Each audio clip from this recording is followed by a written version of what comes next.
अस्सलाम वालेकुम, बिस्मिल्लाहिर्रहमानिर्रहीम। नाज़रीन, आप देख रहे हैं तारक इस्माइल सागर ऑफिशियल यूट्यूब चैनल। मैं हूं प्रोफेसर हाफिज़ खुर्रम इकबाल, यूनिवर्सिटी ऑफ सियालकोट के IR डिपार्टमेंट से।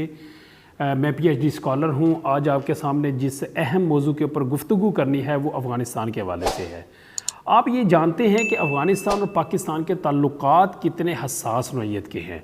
बिलाशुबा इसमें कोई शक नहीं है कि पाकिस्तान ने हर मुश्किल वक्त में अफ़गानिस्तान की मदद की है, और अफ़गानियों ने भी बहुत सारे ऐसे मामलात आए हैं कि उसमें पाकिस्तान की ही हमायत की है और पाकिस्तान को अपना बरादर इस्लामी मुल्क करार दिया है, बल्कि पाकिस्तान को अपना दूसरा घर करार दिया है। आप देख रहे हैं कि जिस तरह कतर के अंदर मुज़ाकरात हुए हैं उसमें सारा किरदार जो है वो पाकिस्तान ने अदा किया है। इसके साथ साथ अमेरिका अगर यहाँ पर आता है तो अब अमेरिका वहाँ से वापस भी जाता है तो उसमें भी बड़ी हद तक जो रोल प्ले है वो पाकिस्तान का है। पाकिस्तान को आप अगर कहें कि ये साइड पे हो जाए और सारा कुछ अफ़गानियों ने किया है, ये तो हो नहीं सकता, या किसी और मुल्क ने किया है। कोई और मुल्क इतना बड़ा बोझ नहीं उठा सकता जितना पाकिस्तान ने उठाया।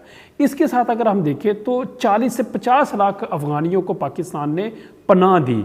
वो लोग यहाँ पर आते हैं, तिजारत करते हैं, बिज़नेस करते हैं। पाकिस्तानी भी वहाँ पर जाते हैं अफ़गानिस्तान के अंदर और तिजारत करते हैं।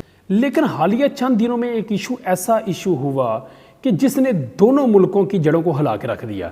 वो इशू था अफ़गानिस्तान के अंदर पाकिस्तान एम्बेसी के ऊपर अटैक और पाकिस्तान के जो नाज़मुल अमूर हैं उनके ऊपर कातिलाना हमला।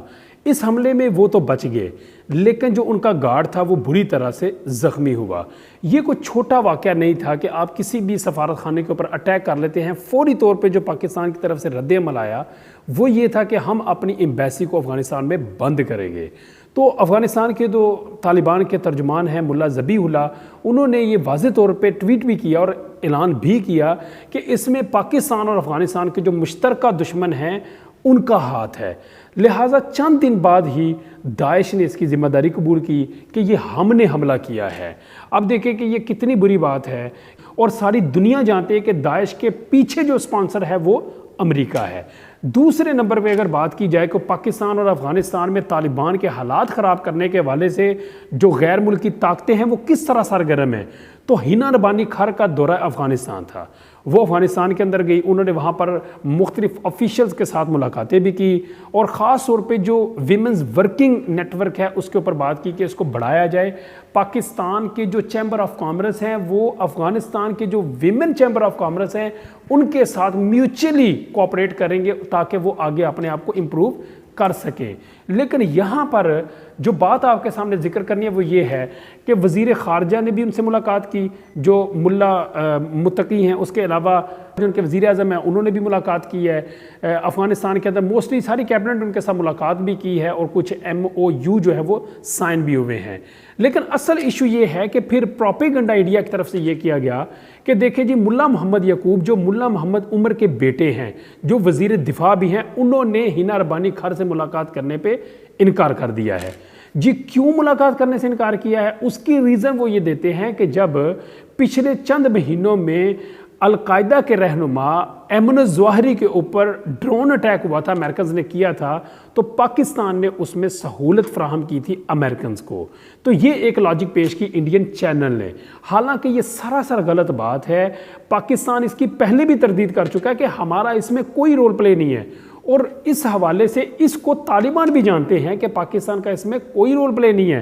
देखिए, अगर किरदार होता पाकिस्तान का तो आजकल तो सैटेलाइट का दौर है, हर चीज़ वाज़े आ जाती है, तो क्या इस चीज़ का पता नहीं चलना था?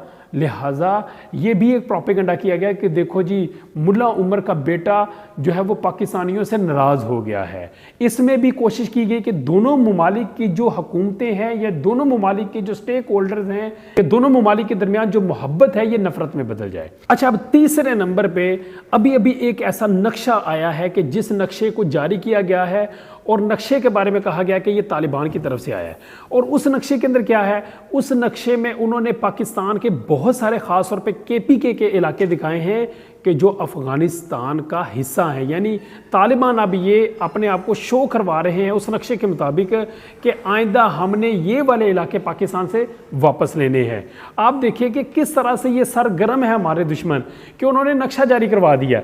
अब तालिबान से जब इस बारे में बात की गई तो वो कहते हैं ये सरासर झूठ और गलत बयानी के ऊपर मबनी है बात, और ये प्रोपेगेंडा है।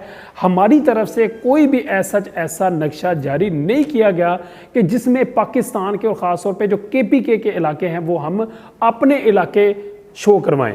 तो ये भी तीसरे नंबर पे एक प्रोपेगेंडा था जो मैंने आपके सामने रखना था। ये 3 ऐसे वाक़यात हैं कि जो हमें रियलाइज़ करवाते हैं कि हमारे दुश्मन इस वक्त कितने सरगर्म हैं कि पाकिस्तान और तालिबान के दरमियान एक तनाव की कैफियत पैदा की जाए और कॉन्फ्लिक्ट क्रिएट किए जाएं।